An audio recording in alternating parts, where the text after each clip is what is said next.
Listen to the voice of the Spirit. Every person shall shape himself such that the Father can take abode in him. Thus, he himself shall become God's house in which the Father can be effective. You all carry the divine spiritual spark within you, which is therefore my share. Hence I lay dormant in you, waiting to be awakened through your loving activity and heartfelt bond with me. However, as long as you remain inactive, you will not feel my presence, even though the spiritual spark rests in you.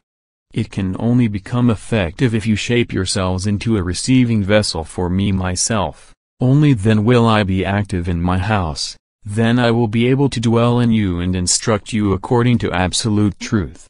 Then I will be in my Father's house. Then wisdom will be where love exists. Then you will have become a house of God yourselves, which shelters the holiest of all, which God himself takes as a dwelling place. I will be with you, and never again will you walk alone on earth, but you will always and forever feel my presence and be permeated by my Spirit, which will guide you into all truth, which will teach you just as I have taught in my Father's house. For when I became wisdom through love, I had to be constantly active on earth. Dispensing love and wisdom, I had to give to other people what I myself had received because I wanted to help them attain beatitude. And thus I had to be in that which belongs to my Father, where I was able to proclaim his word, where people gathered in order to hear his word. Consequently, God's house will always be where his word is taught, where it is either externally offered to people or is inwardly perceived. Wherever the Father can be effective, that is, where love makes people receptive for the wisdom from me.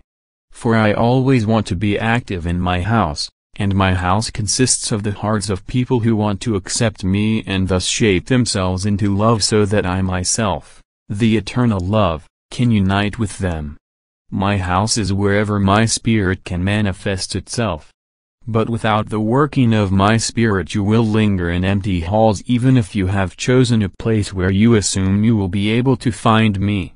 I can only be where my Father is, and the profundity of my word can only be heard where love exists.